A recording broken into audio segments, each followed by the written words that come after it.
Harka fuunee hordoftoota seenuu YouTube jirra jirtu nagaa keessanii nagaa waaqayyo lafa jirtanitti isiniif baay'atu akkam jirtu nagaa keessanii ani seenuun keessan nagaa kiyyaa galata waaqayyo sinillee baga nagaa keessan taatanii waaqayyoonni nagaa nuuf kenni maqaan isaa haa ulfaatu baga nagaa nuuf ta'edha koomentii jalatti isinis arra viidiyoo biraadhaan dhufe jechuudha. Akkuma kanammoo warri mana kanaa fi haaraa taatan subscribe like share gochuudhaan nutti dabalamaati maamila nuuf ta'a maatii nuuf ta'a isiniin jechuu jaaladha. Yaadaaf gaaffii qabdan immoo koomentii jala nuuf kaa'aa ani isinii deebisuudhaaf qophiidha amman beekurraa jechuudha. Har'a yaada akkamii qabadhee dhufe gaaffii deebisuu dhufe jechuudha. Har'a walumaanii gaaffii sana itti fufna jechuudha. Akkasidha gaaffichi isiniin dubbisaa naasiin isinii dubbisaa jechuudha. Seenuu jedha. Silaa waan baay'ee nama gorsitaa mee ijoollee warra reef biyyarraa dhufnu waanuu jedhii jedha koomentichi. Waanuu jedhii dura jaalala keessa seennu moo jaalalatti dhiifne hojii keenyatti fufnu maal nuun jetta jedha koomentichi jechuudha. Okay, yaada kanarratti hamma naa gala yaada xiqqoo isiniif hin kaa'a jechuudha. Isin fayyaduu danda'a. Keessumaa warri biyyarraa addisii dhuftan warri dhufuufillee yaada qabdan dhaggeeffadhaa viidiyoo kana isin fayyaduu danda'a waan ta'eef jaalalas dhiisaa isiniin hin jedhu. Inni guddaan immoo kaayyoo keessanidha kan itti murteeffachuudha qabdan. Maaliif hundi keenya iyyuu gaafa biyyarraa baane achitti jaalannaadhaaf otoo hin taane hojjetannee jijjiiramnaadhaaf baane hundi keenya iyyuu biyyarra. Nutis warri isin dura dhufnee jirrus isinis warri ganaa dhuftanis hojjetannee jijjiiramna maatii keenya jijjiiramnu waan baay'ee karoorfanne biyyarraa baane waan ta'eef dursa garuu kan isinitti fufachuu qabdan kaayyoo keessan isattiin qabatanii biyyaa baatanidha jechuudha. Jaalalli isiniin fayyadu jechuu koo miti. Warri jaalallee too qabdanii biyyarraa baatanii as geessanii jaalallee keessan hin dhiisina jaalalleedhuma keessa wajjiniin itti fufadhaa jechuudha. Amma namoonni tokko tokko gaafaas ga'anii namoonni baay'een naqanii keessaan dubbisanii dhugumatti fakkaata. Waanuma isa sanarra jaalatu itti fakkaata. Isa sanarra isa biyyaarra caaluuf itti fakkaata. So akkasii miti. Inni miidiyaa kanarraa dhufee lubbuu buchoo maal siin jedhu fakkeessaas ta'uu danda'a dhugaas ta'uu danda'a. Waan baay'eetu jira waan ta'eef so warri jaalallee biyyarraa qabatanii dhuftanii jaalallee dhuma keessa wajjin taa'atii hojii keessan itti fufadhaa sammuu keessan nagaa jechuudha. Warri immoo ganaa jaalallee qabachuuf jettan as dhuftanii jaalala keessa tongaliinis yookiin qabdanis qabattanis dhiistanis haa ta'u warri ganaa immoo itti fufuuf jettan as keessa teessanii dura hojii keessan karoora keessan isa biyyarraa qabattanii baatan sana toora qabsiifadha. Isa toora yoo qabsiifatte inni kan duubarra dhufa rakkoon qabu. Lamma fakkeenyaaf ji'a lama ji'a sadii yookiin ji'a lamatti dhuftee jaalala keessa galte abbaan ta'e miidiyaarraan dhufees dubbise jaalala keessa galte taanaanii jaalalli rakkoodha. Nama miidhas nama fayyadas. Faayidaas qaba miidhaas qaba. Baay'ee isaan beektu waan ta'eef so jaalalli akkasi fayyadu akkaan godhuus suma mataa keeti jechuudha. Kan miidhu suma kan of fayyadu sumadha. Maaliif lamma dheengadda dhuftee har'a jaalala keessa dhaxxee seenta yoo ta'e kaayyoo keetu wal si jalaadhaa beeki. Kaayyoo keetu wal si jalaadhaa. Amma ji'a lama ji'a sadiitti dhuftee jaalallee qabatte haa jennu.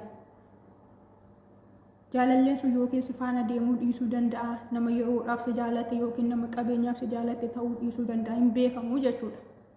Yeroodhaan waan baay'eetu jira jechoota bareedaa siin jechuu danda'a maqaa baay'ee sii baasuu danda'a garuu nama faayidaaf sitti deemu yoo ta'e booda si biraa galuu danda'a. Nama sana shamarri tokko immoo dhiira jaalatte dhugaadhaan taana waan isheen hin godhin hin jiru.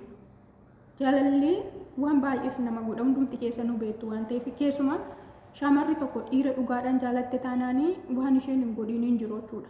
Waan xiqqoodhaan goyoonfammasni waan xiqqoodhaan gammannas nuti hojiin keenya jechuudha.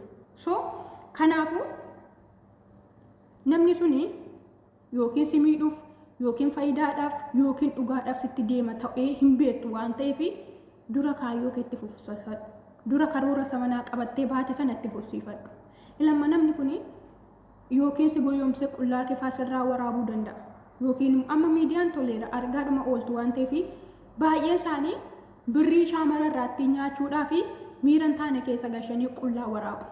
Qullaa isaanii waraabu gaafa qullaa sana waraaban ittiin su deursisu ati amma hojjette suma isa rakkabaa deemta jechuudha.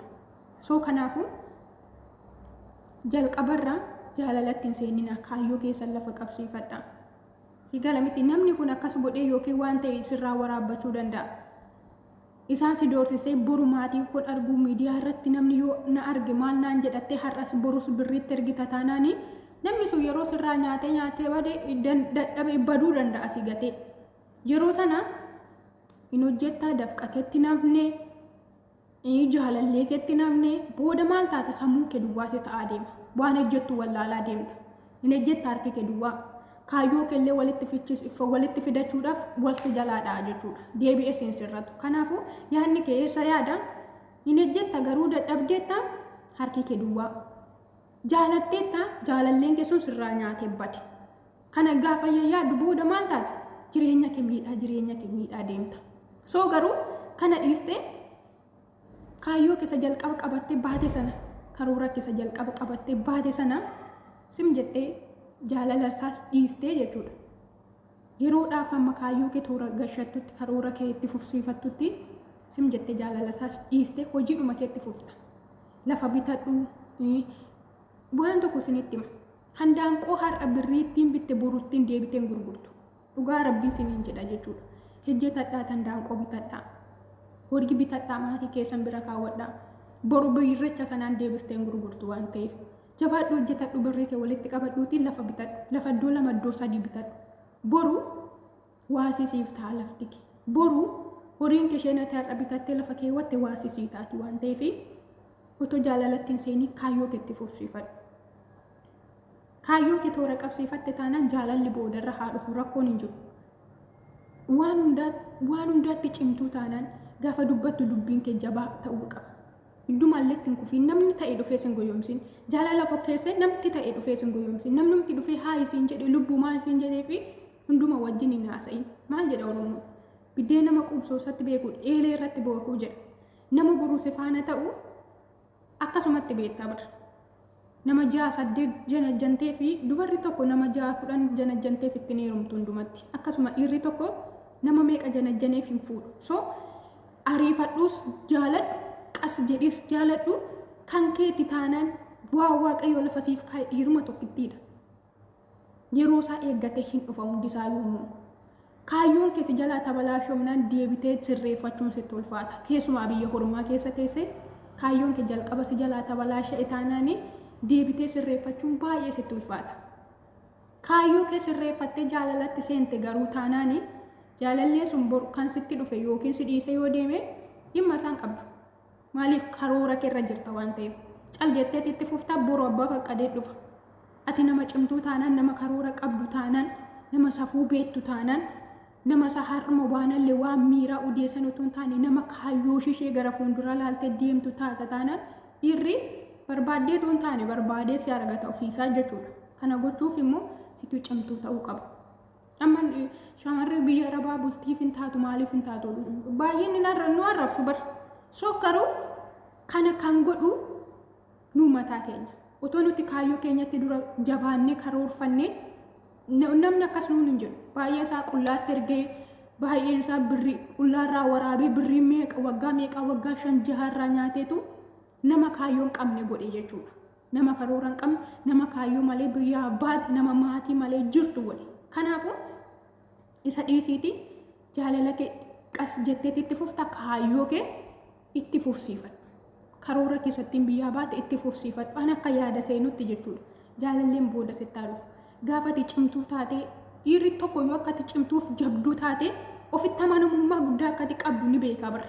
Namni badduu dhuftee karaarraa deemtee sin dubbiftu. Dhugaa rabbii gaafa ati shaamara cimtuu taate shaamara jabduu kaayyoo qabdu gaafa dubbattu dubbiin ishee cimaa jabaataa humna of keessaa qabdu gaafa argu namni si sodaata. Dhugaa rabbii namni si sodaata. Karmarraa deemee dhufee haa isiin hin jedhu. Dhufee akkuma halle sitti naasa'u. Namni gara kee dhufu nama cimaa nama buruuse faana galma ga'utu dhufee si dubbisa. So kana gochuuf immoo situ kaayyoo irratti cimtuu ta'uu qabaa jechuudha. Inni biraan immoo gaafa jaalala keessa seentan asirratti na dhaggeeffadhaa seeraan. Nam ta'e jaaladheera jettee qullaatti fiigina akkuma ta'e lamma namni tokko kaan qabduu ormaa faatiin taa'anii haasa'uu kan jaabboonii ishee asirra jirtu faa harmi isaanii maal isaanii qullaa jaalallee godhanii akkatti wajjin taa'anii haasaan baay'ee isaaniitu jira. Isa kanaan doorsifamanii birri isaanii dafqa isaanii hawwaggaa meeqaa warri dhaban baay'ee isaaniitu jira waan ta'eef jechuudha. So gaafa jaalattu nama sana jaalallee gootetteettuma of gadhiistee qullaa keetti hin fiigin. Qullaa keessa ittiin fiigin. Uffadhu bareeda akkuma koo kanatti dhaqi. Kiristaana yoo taates akkuma nama jiru kanatti uffata harkee bareechadhuutii faana haasa'i. Musliima yoo taates akkuma sanatti jechuudha. So yookiin viidiyoo sirraa waraabbachuu danda'a hin beekamu. Viidiyoo sirraa waraabbate taanaan umurii kee guutuu isaa jecha hafta waan ta'eef hammi nama sana maatii kee bira deemee waraqata ergatee si araarsutti of amantee qullaa keetti hin fiigin. Isuma mudhii kee oliiyyuu jechuudha. Isa kaan isa booda walitti isa miidiyaa kanarraa waan allee walitti argisiisaa bulan otoo hin taane isuma qoma kee kana harmuma kee kanarrayyuu qullaatti hin fiigin. Hamma dhaabbata isaa bartutti, hamma hundee isaa bartutti, hamma keessa isaa gadi jabeessitee ilaaltutti qullaa keetti hin fiigin. Ilma dhiiraati boru si biraa deemuu danda'a hin beekamu waan ta'eef qullaa kee fudhatee deemuu danda'a waan ta'eef boruttiin si saaxiluu danda'a waan ta'eef amma maatiin kee beekanii jedhanitti akkumallee qullaa keetti hin fiigin. Yoo isaan iyyuu beekanii qullaa keetti fiigisiin hin jedhuan bareedii dhuma taa'e intalli durbaa yoo shaffanatti dhuma bareeddi waan ta'eef. So inni biraan immoo amma jaalalleen kee sun dhaabbataa isaa godhataa nama amma dhumaatti wajjin galma geessu akkasii ta'u hamma amantutti miidiyaa irra hin gadhiisin. Calluma jedhi mana kaawwadhu. Gaafa ni deemee maatiin kellee beekanii wanti hundaa sii xumurame gadhiifachuu dandeessu. Gaaf sana namni beeku. So garuu amma sanatti jaalala keessa seentee hin gadhiisin miidiyaarra. Boru namni sun deemuu danda'a ganaa miidiyaa kee jala deemtee diileetii gochuu isaarra calluma jedhi mana kaawwadhu.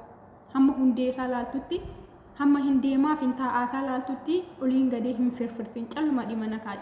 Booda gadhiifachuu dandeessa rakkoo hin qabu waan ta'eef.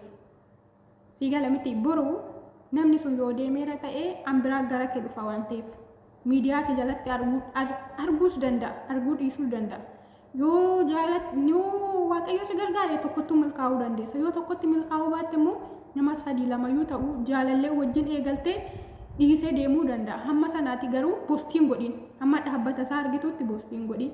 Gaafa dhaabbata isaa argite postii godhachuu dandeessa jechuudha. Gaafa nama wajjiniin galma geessu akkasii ta'e hamma amantutti waliin gadee postiin godhin. Maaliif ani ofii kiyyarraa waan hin argeeffan siniin jechaa jira jechuudha. An amma jaalallee qaba baay'een keessan ni beektu bosotaan oolachuudha. So garuu ani waggaa 2 olii suura isaa miti maqaa qubee isaayyuu istoorii godheen beeku miidiyaa irra gadhiisuu miti jechuudha. Istoorii godheen beeku qubee isaatiin kan qabu. So maatiinis hin beekne humtuu hin beekne waan ta'eef calluma dheenkaadha. Booda gaafa waan hundaa beekame hin gadhiise malee. Kanaafuu hamma dhaabbata isaa beektutti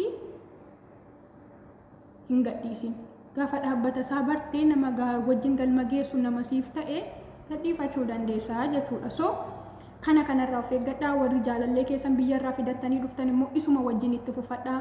Inni miidiyaa kanarraa dhufee sa'aatii 34 si faana haasa'aa oolu yookiin yeroo sitti dabarfachuu yookiin faayidaadhaaf ta'uu danda'a. Hamma isa biyyaa humtiyyuu siin ga'u waan ta'eef jaalallee keessa ganamaa humtiyyuu siin ga'u waan ta'eef isuma qabadhu galii taa'ii. Isa har'a dhufee si dubbisu laalte isa kaleessa wajjiniin lafaa kaate hin gatin. Baay'een keessan immoo yerumtanii kanas geessanii nama biraa argitanii dhirsa isa biyyaa lubbuutti si qabatu gattu baay'eetu jira waan ta'eef dhirsa keessa ganamaa hin gatin. Hamma dhirsa keessa ganamaa wanti sii ga'u jaalallee keessa ganamaa wanti sii ga'u hin jiru waan ta'eef si galee. So warri qabdan isuma jabeeffadhaa wajjiniin guddadhaa nagaadhaan walitti deebi'aatii sinaa gashu. Warri hin qabne immoo nama gaarii siniifaa kennu dursa garuu kaayyoo keessanitti jabaadhaa. Kaayyoo keessantu dursuu qaba waan ta'eef isiniin jedha. Warri jaalallee barbaadan nama galma wajjiniin geessan waaqayyo sinaafaa kennu. Nama sin kabaju, nama sin jaalatu, dadhabbii keessan nama siniif beeku, nama sin cinqotoo hin taane nama siniif dhaabbatu, nama siniif dubbatu, nama dadhabbii keessii beeku waaqayyo hunduma keessaniifu siniif haa kennu. Yaanni seenuu sinii qabdu har'a kanadha. Yoo isinitti tole immoo subscribe, like, share godhaa. Yaadan biraas yoo qabaattan koomentii jala naa godhaa. Amma beekurraa siniif hin deebisaa. Amma viidiyoo biraadhaan walitti dhufnutti nagaan naa turaa.